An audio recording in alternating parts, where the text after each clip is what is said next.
Greetings smartwatch fans! Matapos nating i-demo ang WhatsApp application para sa ating Storm Plus smartwatch O15 model, susubukan naman natin yung Facebook Messenger. Makakatanggap ba tayo ng Facebook Messenger notification?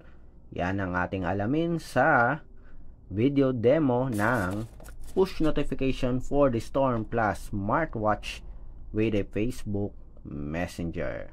So try natin, tingnan natin. So kung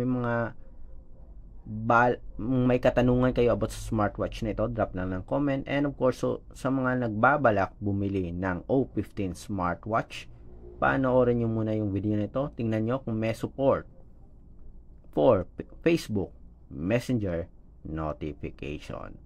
So ano pang hinihintay nyo? Subscribe na, support our channel, ang nag-iisang Smartwatch Pinoy TV. Okay, umpisa na natin. So katulad din sa WhatsApp application, nakakonect na yung smartwatch natin sa support app na FitCloud Pro. At nakaset na rin yung notification permission.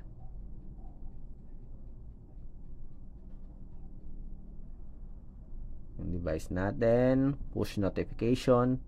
Yan, yung Facebook natin, naka-enable na. Minsan may separate na messenger nakalagay, enable nyo rin. Okay, so okay naman lahat. So try natin. Kumusta natin yung O15. O15, kumusta? Send tayo ng message. Tingnan natin, ayun. So meron tayong message dito. Okay. So, kumusta? Kanina, tinest natin yung hello. Working din. So, delete natin. Try ulit natin. Hello. How are you? Yan. So, meron tayo dito. Nag-vibrate yung smartwatch. So, merong message. May name ng sender, may logo, at may time. So, kung gusto yung malaman kung may support for emoji, try na lang natin.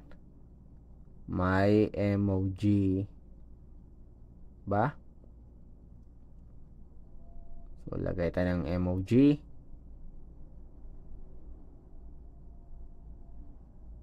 Send natin yung message. Message sent. Yun. Tingnan natin.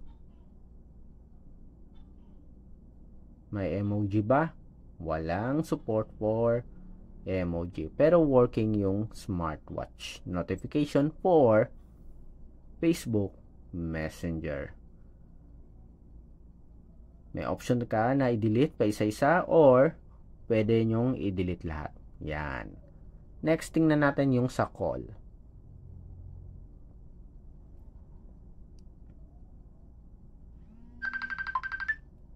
Okay, end call natin. Tingnan natin kung mayroong notification. Uy, parang wala ah. Again, try natin. Tapos, ito, calling. End call. Call ended. So, wala tayong nare-receive na call notification. So, baka walang support for call notification para sa ating O15. Pero meron tayong message na nare-receive. Ito, sample ulit natin. Baka, yun. So, meron tayong push notification or smart notification na nare-receive pero walang call notification or call or missed call notification. Anyway, kung messenger lang naman or message lang naman yung gusto nyong ma-receive, working po ang ating O15 smartwatch by ITEL.